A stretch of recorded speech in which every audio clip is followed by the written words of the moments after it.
বাংলাদেশের আজকের সবচেয়ে আলোচিত ঘটনাগুলো নিয়ে এখনকার আয়োজন। দিন জুড়ে থাকল ষড়যন্ত্রের গুঞ্জন, মর্মান্তিক শোক আর বড় ধরনের সংস্কারের আলোচনা। তো আজকের আলোচনায় থাকছে এই ৬টি বিষয়। চলুন একে একে জেনে নেওয়া যাক। দিনের শুরুতেই অন্তর্বর্তীকালীন সরকারকে ঘিরে এক গুরুতর অভিযোগ ওঠে। জামায়াত নেতারা বলছেন সরকারের ভেতরেই ষড়যন্ত্র হচ্ছে, তাদের হাতে নাকি প্রমাণও আছে। মনে বেশ কয়েকটি রাজনৈতিক দল এখন কিছু উপদেষ্টার ভূমিকা নিয়ে সরাসরি প্রশ্ন তুলছে। রাজনৈতিক এই উত্তেজনার মধ্যেই রাজধানীতে ঘটে গেল এক মর্মান্তিক দুর্ঘটনা। দেশ রূপান্তরের শিরোনাম বলছে, মিরপুরে এক ভয়াবহ আগুনে ঝরে গেছে ১৬টি প্রাণ। আগুন এতটাই ভয়াবহ ছিল যে পরিচয় শনাক্ত করতে ডিএনএ টেস্ট লাগছে। শুরু হয়েছে তদন্ত। এই ট্র্যাজেডি চোখে আঙুল দিয়ে দেখিয়ে দিচ্ছে দেশের ফায়ার সার্ভিসের এক বড় সংকট। আজকের পত্রিকার রিপোর্ট অনুযায়ী রাসায়নিকের আগুন মোকাবেলায় ফায়ার সার্ভিস প্রায় অসহায়। ঝুঁকিটা দেখুন, মাত্র ২টি বড় ঘটনাতেই আমরা ১৬ জন দমকল কর্মীকে হারিয়েছি। বিশেষজ্ঞরা বলছেন জরুরি সংস্কার আর প্রশিক্ষণ ছাড়া এমন দুর্ঘটনা ঘটতেই থাকবে। এবার ফেরা যাক রাজনীতির মাঠে, যেখানে এখন চলছে নির্বাচনের হিসাব নিকাশ। ৪৪ এই সংখ্যাটি নিয়েই এখন বিএনপি আর তার মিত্রদের মধ্যে চলছে আলোচনা। অর্থাৎ আগামী নির্বাচনে মিত্র দলগুলো বিএনপির কাছে মোট ২৪৪টি আসন দাবি করেছে। অন্যদিকে জাতীয় সংস্কারের পথে এক ধাপ এগিয়ে চূড়ান্ত হয়েছে জুলাই সনদ। জাতীয় ঐকমত্য কমিশনের ফাইনাল কপি সব রাজনৈতিক দলের কাছে পাঠিয়ে দিয়েছে। এই সনদের মূল লক্ষ্য হল দেশের শাসন ব্যবস্থার ৬টি গুরুত্বপূর্ণ ক্ষেত্রে সংস্কার আনা। বড়দের রাজনীতির বাইরে ছাত্র রাজনীতির জন্যও আজ ছিল একটি ঐতিহাসিক দিন। অবিশ্বাস্য হলেও সত্যি, চট্টগ্রাম বিশ্ববিদ্যালয়ে ছাত্র সংসদ নির্বাচন হল দীর্ঘ ৩৬ বছর পর। ২৭,০০০-এরও বেশি শিক্ষার্থী কয়েক দশক পর তাদের প্রতিনিধি বেছে নেওয়ার সুযোগ পেল। সবশেষে একটি প্রশাসনিক সংস্কারের প্রস্তাব নতুন করে বিতর্কের জন্ম দিয়েছে। প্রস্তাবটি হল ব্যয়ের ক্ষমতা নিরীক্ষা বিভাগ থেকে সরিয়ে পুরোপুরি অর্থ বিভাগের হাতে দেওয়া। প্রশ্নটা তাই উঠছে, এটা কি আসলেই সংস্কার নাকি ক্ষমতা কুক্ষিগত করার চেষ্টা? স্বাগত জানাচ্ছি আজ ১৫ই অক্টোবর ২০২৫। চলুন আজকের দিনের যে গুরুত্বপূর্ণ খবরগুলো বিভিন্ন বাংলা সংবাদপত্রে এসেছে সেগুলোর একটু গভীরে যাই। হ্যাঁ, নিশ্চয়ই। দেখা যাক আজ কি কি বিষয় উঠে এসেছে। আমাদের হাতে বেশ কয়েকটা পত্রিকার অংশ আছে। মানবজমিন, দেশ রূপান্তর, প্রথম আলো, আজকের পত্রিকা ডেইলি স্টার, যুগান্তর, বণিক বার্তাও আছে। আচ্ছা, আমাদের আজকের চেষ্টা থাকবে এই খবরগুলোর ভেতরের যে মূল কথাগুলো, মানে তাৎপর্যটা, সেটা সহজ করে তুলে ধরা, যাতে আজকের ঘটনাগুলো বুঝতে সুবিধা হয়। ঠিক। তো আজ আমরা কথা বলবো সরকারের কিছু উপদেষ্টাকে নিয়ে যে বিতর্ক চলছে সেটা নিয়ে। ও, এটা তো বেশ গরম খবর মনে হচ্ছে। হ্যাঁ, তারপর মিরপুরের সেই ভয়াবহ আগুন আর ফায়ার সার্ভিসের চ্যালেঞ্জগুলো, সেটাও দেখব। নির্বাচনের আগে বিএনপির আসন ভাগাভাগির যে হিসাব নিকাশ চলছে সেটা আছে প্রথম আলোতে। আচ্ছা, আলোচিত জুলাই সনদ, সেটার ফাইনাল স্টেজটা কি, ডেইলি স্টারের খবর। হ্যাঁ, এটাও গুরুত্বপূর্ণ। আর দীর্ঘ ৩৬ বছর পর চট্টগ্রামে ছাত্র সংসদ নির্বাচন হচ্ছে আজ, যুগান্তরের খবর। বলেন কি, এটা তো বিরাট ঘটনা। একদম। আর সবশেষে সরকারি হিসাব আর নিরীক্ষা ব্যবস্থা সংস্কারের একটা প্রস্তাব আছে বণিক বার্তায়, সেটাও দেখব। তাহলে শুরু করা যাক। হ্যাঁ, চলুন। প্রথম খবরটা মানবজমিন থেকে। শিরোনামটাই দেখুন, বেশ ইঙ্গিতপূর্ণ। উপদেষ্টাদের কারা ষড়যন্ত্রে লিপ্ত। মানে মনে হচ্ছে যে অন্তর্বর্তীকালীন সরকারের ভেতরেই পরিবেশটা ঠিক স্বাভাবিক নয়। তাই তো মনে হচ্ছে শিরোনাম দেখে। খবরে বলা হচ্ছে কয়েকজন উপদেষ্টার বিরুদ্ধে নাকি ষড়যন্ত্রের মতো গুরুতর অভিযোগ। বলেন কি, কার বিরুদ্ধে? নামটা সরাসরি বলেনি খবরে, তবে ইঙ্গিত আছে। আর এটাও শোনা যাচ্ছে যে কেউ কেউ নাকি সেফ এক্সিট খুঁজছেন, মানে নিরাপদে সরে পড়ার পথ। ও, আর তাদের কিছু কাজকর্মে নাকি সরকারের ইমেজ, ভাবমূর্তি নষ্ট হচ্ছে। আচ্ছা, অভিযোগটা করছে কারা? বাইরের কেউ? না, সেটাই তো ব্যাপার। অভিযোগটা আসছে ভেতর থেকেই, মানে সরকারের সমর্থক বা সহযোগী দল থেকেই। তাই নাকি? হ্যাঁ, জামায়াতে ইসলামী আর এনসিপি, মানে ন্যাশনালিস্ট কংগ্রেস পার্টি, যারা সরকার গঠনে সমর্থন দিয়েছিল তাদের নেতারাই বলছেন। ও, তাহলে তো বিষয়টা বেশ জটিল। এনসিপির আহ্বায়ক, যিনি আবার অন্তর্বর্তী সরকারের সাবেক উপদেষ্টাও ছিলেন, নাহিদ ইসলাম, তিনি তো সরাসরিই বলেছেন দরকার হলে তিনি নাম বলবেন। হুমকি দিচ্ছেন? অনেকটা সেরকমই। স্বাভাবিকভাবেই এটা নিয়ে রাজনৈতিক মহলে বেশ আলোচনা চলছে। চলারই কথা। আর জামায়াত নেতা ডক্টর সৈয়দ আবদুল্লাহ মোহাম্মদ তাহেরও কিন্তু বেশ বিস্ফোরক মন্তব্য করেছেন। কি বলেছেন তিনি? তিনি বলছেন কিছু উপদেষ্টা নাকি নির্বাচনকে প্রভাবিত করতে নীলনকশা করছেন। ভাবা যায়? বলেন কি, এত বড় অভিযোগ? হ্যাঁ, এবং তার দাবি তাদের কাছে নাকি নাম, এমনকি কথার রেকর্ডও আছে। কি সর্বনাশ! কোথায় মিটিং হচ্ছে, কি কথা হচ্ছে, সেসব খবরও নাকি তারা রাখেন। তিনি অবশ্য বলছেন সংশোধনের জন্য সময় দিচ্ছেন, না হলে সব ফাঁস করে দেবেন। বাহ, রীতিমতো থ্রিলার। আবার দেখুন, বিএনপি স্থায়ী কমিটির বৈঠকেও নাকি কয়েকজন উপদেষ্টার কাজ নিয়ে প্রশ্ন উঠেছে। ব্যাপারটা কিভাবে দেখছেন আপনি? বেশ ঘোলাটে লাগছে না? দেখুন, অন্তর্বর্তীকালীন সরকার মানে একটা জোট সরকার, তার শুরুতেই যদি ভেতর থেকে এমন সিরিয়াস অভিযোগ ওঠে, সেটা অবশ্যই ভাবনার বিষয়। এটা তো শুধু শরিকদের মধ্যে টানাপোড়েন না, এর পেছনে ক্ষমতার ভাগাভাগি, হয়তোবা ভিন্ন ভিন্ন এজেন্ডা, এসবও থাকতে পারে। ঠিক। আর নাহিদ ইসলাম বা আবদুল্লাহ তাহের যখন নাম প্রকাশের হুমকি দেন, সেটা শুধু কথার কথা নাও হতে পারে, হয়তো সত্যি সত্যিই তাদের কাছে কিছু তথ্য আছে। সেটাই মূল প্রশ্নটা হলো, এই অভিযোগ কতটা সত্যি, কাদের বিরুদ্ধে, আর আসল উদ্দেশ্যটা কি? এটা কি শুধু চাপ দেওয়া, নাকি সত্যিই কোনো ষড়যন্ত্র চলছে? হ্যাঁ, সেটাই উত্তরটা পাওয়া দরকার। উত্তর না পাওয়া পর্যন্ত তো একটা ধোঁয়াশা থাকবেই। তবে এটা পরিষ্কার যে সরকারের ঐক্যের যে ছবিটা, সেটাতে একটা ধাক্কা লেগেছে। আসলে দেখা যাক সামনে কি হয়। আচ্ছা, এবার একটা খুব দুঃখের খবরে আসি। দেশ রূপান্তরের প্রধান শিরোনাম আগুনে নিভোল ১৬ তাজা প্রাণ। ওহ, কোথায়? ঢাকার মিরপুরের শিয়ালবাড়িতে। অনেকটা সে পুরান ঢাকার চুরিহাট্টার মতো ভয়াবহ ঘটনা। আরে, কি হয়েছিল? একটা বহুতল ভবনে পোশাক কারখানাও ছিল, আবার কেমিক্যাল গোডাউনও ছিল। সেখানে আগুন লেগে অন্তত ১৬ জন শ্রমিকের মৃত্যু হয়েছে। কি সাংঘাতিক! ১৬ জন? হ্যাঁ, এবং খবর বলছে লাশগুলো ভবনের দোতলা ৩ তলা থেকে বের করা হয়েছে, কিন্তু এতটাই পুড়ে গেছে চেনার উপায় নেই। অঙ্গার।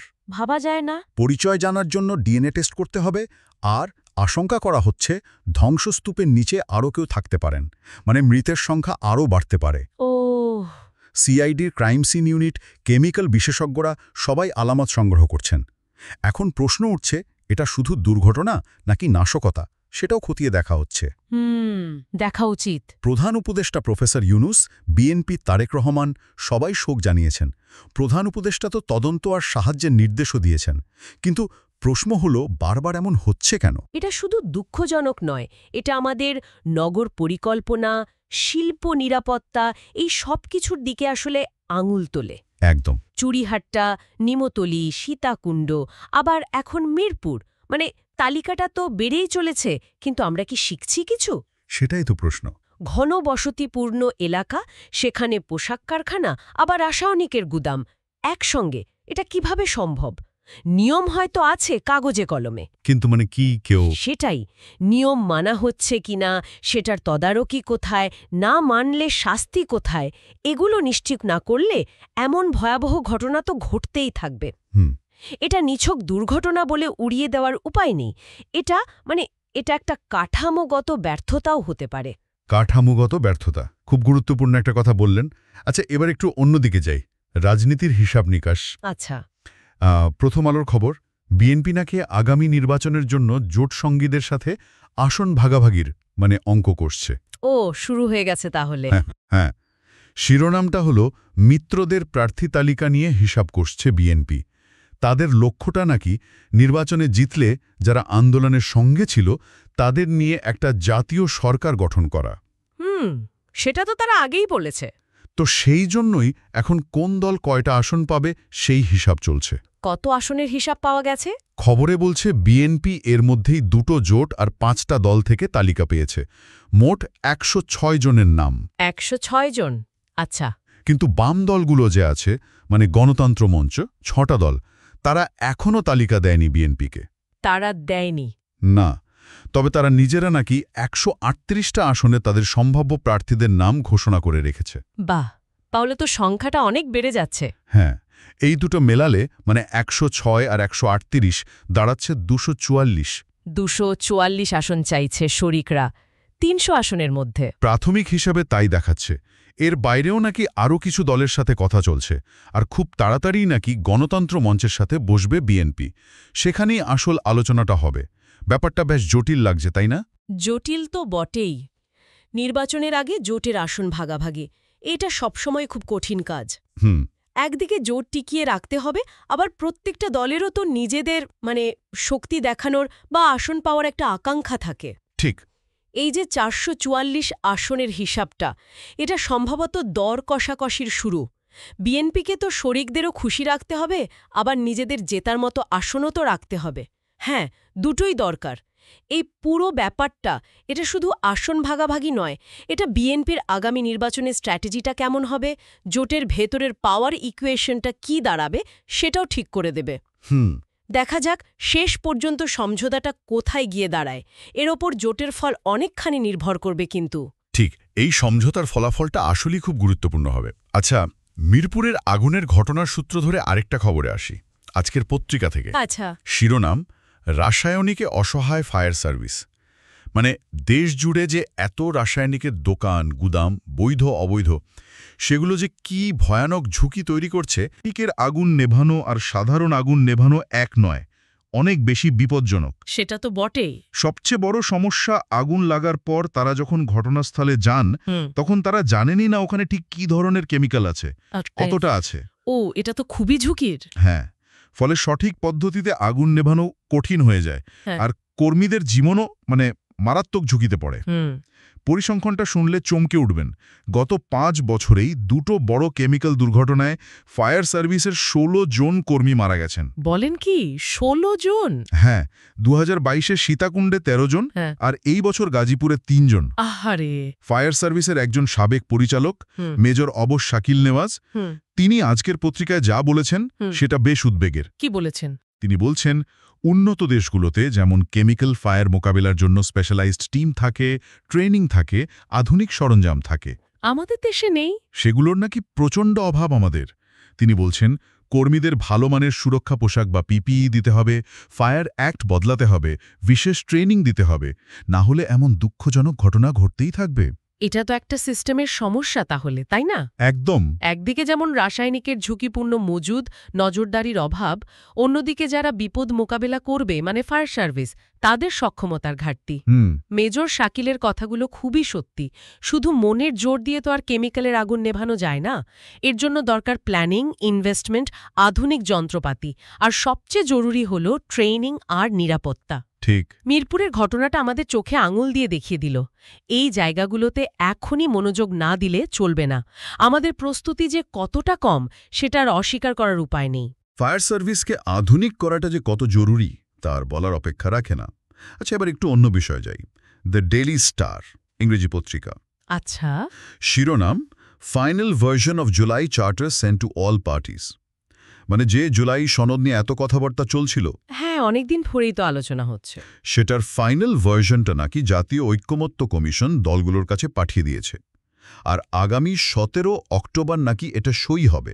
ও, তারিখও ঠিক হয়ে গেছে। হ্যাঁ, এই সনদের একটা ইন্টারেস্টিং দিক হলো, এতে নাকি একটা ক্লজ যোগ করা হয়েছে যে এটার বৈধতা বা দরকার আছে কিনা এটা নিয়ে কেউ কোর্টে যেতে পারবে না। মানে আদালতের বাইরে? হ্যাঁ, নন জুডিশিয়াল আর কি। আর বলা হয়েছে এটা বাস্তবায়নের সময় নাকি আইনি আর সাংবিধানিক সুরক্ষা থাকবে। কিন্তু মজার ব্যাপার হলো, কি এটা কিভাবে বা কখন বাস্তবায়ন হবে তার কোনো রোড ম্যাপ নাকি এই ফাইনাল ভার্সনে নেই। বলেন কি, রোডম্যাপ নেই? তাহলে হবে কিভাবে? কমিশন বলেছে সই হওয়ার পর তারা সুপারিশ দেবে। আচ্ছা। কমিশনের কো-চেয়ার অধ্যাপক আলী রিয়াজ, তিনি ডেইলি স্টারকে বলেছেন আগের ড্রাফট থেকে নাকি খুব বেশি বদলায়নি ফাইনালটা। এই কমিশনকে তো মূলত 6টা বিষয়ে সংস্কারের প্রস্তাব দেখতে বলা হয়েছিল: সংবিধান, বিচার বিভাগ, নির্বাচন, দুদক, জনপ্রশাসন, ক্ষমতা বিকেন্দ্রীকরণ, এইসব। হ্যাঁ, মনে আছে। আর মনে আছে নিশ্চয়ই, আগে যখন 84টা প্রস্তাবের ড্রাফট এসেছিল, তখন বিএনপি আর তাদের জোটসঙ্গীরা অন্তত 9টা পয়েন্টে আপত্তি বা ভিন্নমত দিয়েছিল। হ্যাঁ, দিয়েছিল। সেগুলোর কি হলো? সেটাই, খবরে সেটা পরিষ্কার করে কিছু বলা নেই। তাহলে তো প্রশ্ন থেকেই যাচ্ছে। জুলাই সনদ নিঃসন্দেহে একটা ভালো উদ্যোগ, দেশের কিছু মৌলিক কাঠামোতে সংস্কার আনার চেষ্টা। ঠিক। বিভিন্ন দলের মধ্যে একটা সমঝোতায় আসার চেষ্টাও বটে, কিন্তু এটার কার্যকারিতা নিয়ে কিন্তু প্রশ্ন থাকছে। যেমন? প্রথমত, এই যে কোর্টে যাওয়া যাবে না বলা হচ্ছে, এটা সাংবিধানিক ভিত্তি বা গ্রহণযোগ্যতা নিয়ে বিতর্ক হতেই পারে। হতে পারে। দ্বিতীয়ত, কোনো রোডম্যাপ না থাকাটা এটা তো বাস্তবায়নকে বেশ অনিশ্চিত করে তোলে, তাই না? সদিচ্ছা থাকলেই তো হয় না, পথটাও তো দেখাতে হবে। একদম। আর তৃতীয়ত, এবং সম্ভবত সবচেয়ে জরুরি, ওই যে পুরনো ভিন্ন মতগুলো, সেগুলোর যদি কোনো সমাধান না হয়ে থাকে, তাহলে সব দল কি মন থেকে এটা সমর্থন করবে, সেটাও দেখার বিষয়। হ্যাঁ, সেটাও ঠিক। আমার মনে হয় ১৭ তারিখের সই অনুষ্ঠানটা একটা প্রতীকী ব্যাপার হবে। আসল পরীক্ষা শুরু হবে এরপর, যখন বাস্তবায়নের প্রশ্নটা আসবে। ঠিক বলেছেন। আসল চ্যালেঞ্জটা পরেই শুরু হবে। আচ্ছা, এবার একটু ক্যাম্পাসের দিকে তাকাই। যুগান্তরের একটা খবর বেশ আশা জাগাচ্ছে। কি খবর? শিরোনাম: ৩৬ বছর পর চাকসুতে ভোটযুদ্ধ আজ। বলেন কি, চাকসু নির্বাচন হচ্ছে চট্টগ্রাম বিশ্ববিদ্যালয়ে? হ্যাঁ, আজকেই। কেন্দ্রীয় ছাত্র সংসদ মানে চাকসু আর হল হোস্টেল সংসদ সবগুলো নির্বাচন একসাথে হচ্ছে ৩৬ বছর পর। অবিশ্বাস্য, ৩৬ বছর। হ্যাঁ, শিক্ষার্থীরা সরাসরি ভোট দিয়ে তাদের প্রতিনিধি বাছবে। কত প্রার্থী লড়ছে? ১৩টা পুরো প্যানেল, ২টো আংশিক প্যানেল, সব মিলিয়ে ৯০৮ জন প্রার্থী। বাহ, বেশ বড় আয়োজন। হ্যাঁ, প্রায় ৩ সপ্তাহ ধরে প্রচার চলেছে। গতকাল রাতে আনুষ্ঠানিক প্রচার শেষ হলেও অনলাইনে নাকি এখনও চলছে। ক্যাম্পাসে বেশ উৎসবের মেজাজ। থাকারই কথা। শিক্ষার্থীরাও তো অধীর আগ্রহে অপেক্ষা করছিল। ভাবুন, শেষ ভোট হয়েছিল ১৯৯০ সালে। ও, অনেক লম্বা সময়। তারপর তো রাজনৈতিক গোলমাল, প্রশাসনিক জটিলতা, এসব কারণে চাকসু বন্ধই ছিল। আজ সকাল ৯টা থেকে ভোট শুরু হয়েছে, চলবে বিকেল ৪টে পর্যন্ত। ভোটার প্রায় ২৭,৫০০ আর নিরাপত্তাও বেশ কড়া রাখা হয়েছে। এটা তো একটা বিরাট ঘটনা সত্যি। বিরাট ঘটনা তো বটেই। ৩৬ বছর পর চাকসু নির্বাচন, এটা শুধু চট্টগ্রাম বিশ্ববিদ্যালয়ের জন্য নয়, আমার মনে হয় পুরো দেশের ছাত্র রাজনীতির জন্যই একটা মাইল ফলক। হ্যাঁ, তাই তো মনে হচ্ছে। ছাত্র সংসদ তো হল বিশ্ববিদ্যালয়ে গণতন্ত্র চর্চার জায়গা, ছাত্রদের অধিকার নিয়ে কথা বলার জায়গা। ঠিক। এতদিন ধরে যে বেশিরভাগ ভার্সিটিতে ডাকসু, চাকসু এগুলো নেই, তাতে তো একটা শূন্যতা তৈরি হয়েছিল। ছাত্র রাজনীতিও কেমন যেন পথ হারিয়ে ফেলেছিল। এই নির্বাচনটা যদি ঠিকঠাক মতো হয়, আর যারা জিতবে তারা যদি ছাত্রদের জন্য কাজ করে, তাহলে হয়তো অন্য বিশ্ববিদ্যালয়গুলো উৎসাহিত হবে। আশা করা যায়। এটা ক্যাম্পাসে একটা সুস্থ রাজনৈতিক পরিবেশ ফিরিয়ে আনতে, ছাত্রদের মধ্যে লিডারশিপ তৈরি করতে খুব সাহায্য করতে পারে। তবে চ্যালেঞ্জও আছে। এত বছর পর এই সিস্টেমটাকে আবার চালু করা সহজ হবে না। আশা করি সব চ্যালেঞ্জ পেরিয়ে চাকসু আবার আগের মতো সক্রিয় হবে। আচ্ছা, আজকের আলোচনার শেষ খবরটা বণিক বার্তা থেকে। আচ্ছা। এটা জনপ্রশাসন সংস্কার নিয়ে। বেশ গুরুত্বপূর্ণ, কিন্তু একটু জটিল। কি নিয়ে? শিরোনামটা হল নিরীক্ষা ও হিসাব বিভাগ পৃথককরণ। নির্বাহী বিভাগের কাছে যাবে ব্যয় অনুমোদনের ক্ষমতা। নিরীক্ষা আর হিসাব বিভাগ আলাদা করা? হ্যাঁ, ব্যাপারটা হলো, এখন সরকারি কোনো খরচ বা বিল পাশ করতে হলে হিসাব মহানিয়ন্ত্রকের অফিস মানে সিজিএর অনুমোদন লাগে। প্রস্তাবে বলা হচ্ছে এই সিজিএ অফিসকে পুরোপুরি অর্থ মন্ত্রণালয়ের অধীনে নিয়ে আসা হবে। এখন কার অধীনে আছে?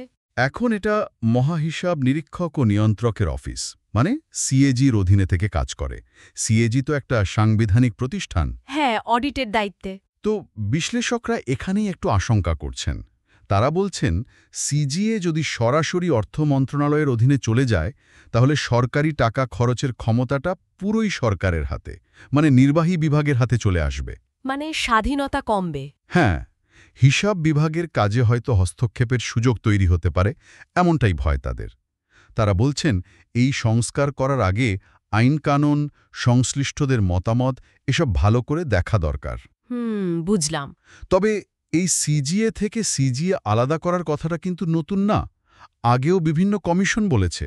আর এই জুলাই সনদের ড্রাফটেও নাকি নিরীক্ষার স্বাধীনতা বাড়াতে হিসাব আর অডিট আলাদা করার কথা ছিল। ও আচ্ছা। আর সিএজি যেহেতু সাংবিধানিক পদ, তাই এই পরিবর্তন আনতে হলে তো সংবিধানও বদলাতে হতে পারে।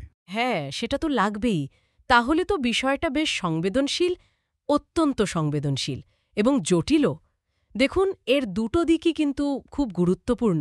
হুম একদিকে সরকারি টাকার ঠিকঠাক খরচ নিশ্চিত করা, যেটা সিজিএ দেখে, অন্যদিকে সেই খরচের স্বচ্ছতা আর জবাবদিহিতা নিশ্চিত করা, মানে স্বাধীন অডিট, যেটা সিএজি করে।